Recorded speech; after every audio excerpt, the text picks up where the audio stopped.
Olá! No vídeo de hoje eu vou fazer a análise psicológica de um júri popular. Bom, o caso é o seguinte: dois policiais estavam de serviço, foram chamados para atender uma ocorrência de um celular roubado.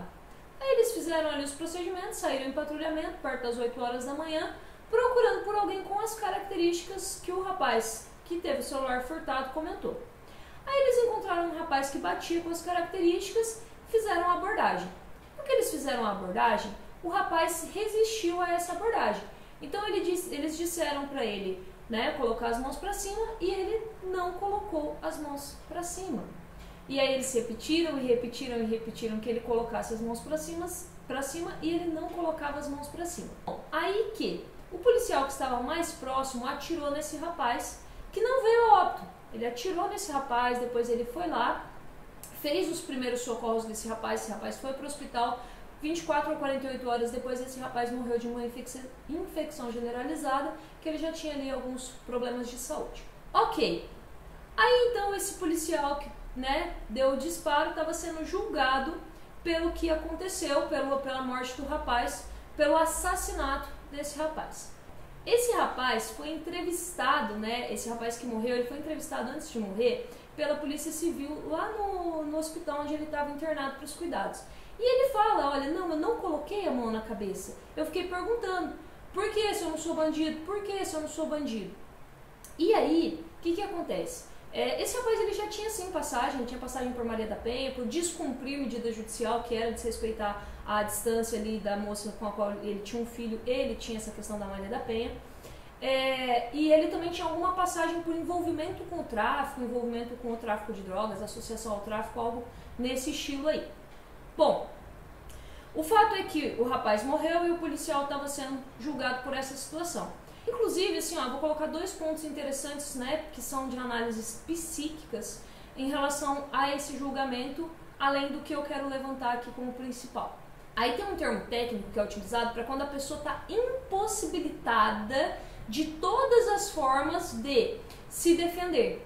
E aí ela levanta assim, bom, a defesa desse rapaz, era só ele, erguer a mão.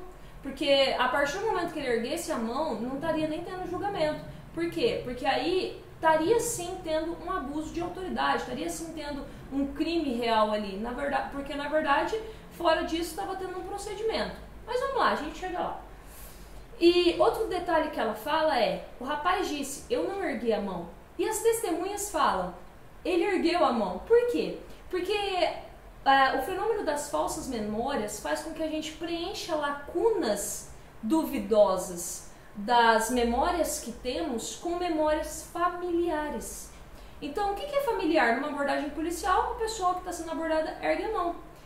Então, as testemunhas falam que ele ergueu a mão, mas ele não ergueu a mão. Ele fala, não, eu não ergui, eu questionei, eu não sou bandido, por que eu tenho que levantar a mão? Um outro detalhe bastante relevante também é que no depoimento do policial ele fala assim, olha, a mãe do fulano está aqui e eu sei que ela nunca vai compreender por que eu matei o filho dela. Isso foi assim de uma empatia surreal. O cara fala assim, olha, mesmo que vocês me julguem inocente, eu sei que ela nunca vai entender o que eu fiz. E isso foi assim algo que foi muito chocante, você compreender que uma pessoa, mesmo estando do lado de lá, pode compreender que quem está do lado de cá nunca vai enxergar a versão dele dos fatos.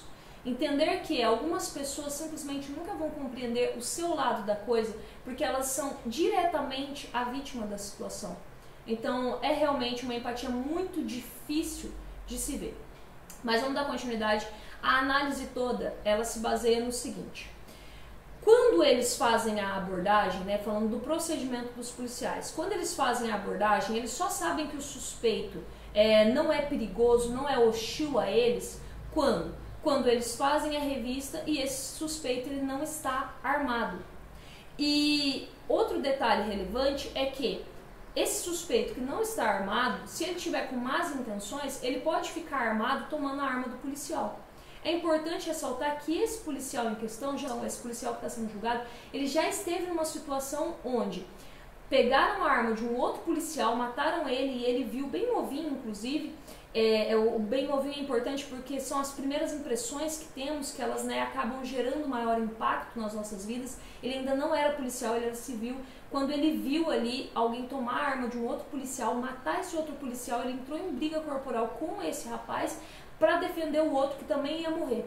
Então, até ganhou honra ao mérito por várias dessas coisas aí, né? Teve toda uma situação, isso antes mesmo dele se tornar policial. Inclusive foi o que fez ele se tornar policial, foi essa situação ali que ele vivenciou anteriormente. Então assim, ó, lá naquela situação que ele estava, todos esses fatores, o fato do rapaz, dele não saber se o rapaz estava armado, já que ele não pôde revistar o rapaz, e também esse rapaz poder ficar armado tomando a arma dele, quando esse rapaz avançou, né, ele se sentiu ameaçado e atirou. E aí entra o detalhe fundamental do caso, que nas questões psíquicas é a única coisa relevante nesse júri.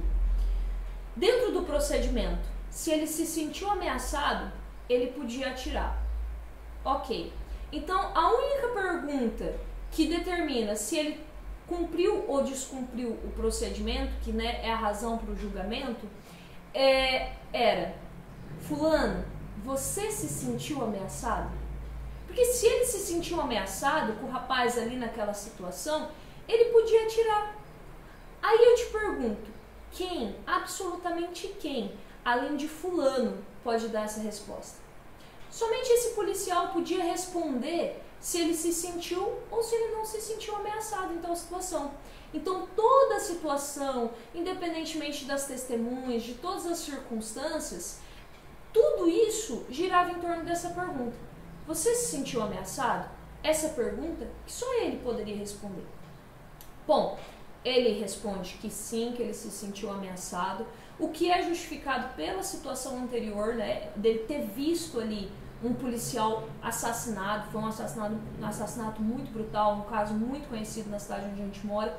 E ele estava lá, ele viu a situação acontecendo, todas essas memórias e outras memórias de fatos similares ao longo da carreira podem ter influenciado nessa sensação que ele teve de estar ameaçado. O policial foi absolvido, foi considerado inocente, e fica aqui a nossa reflexão.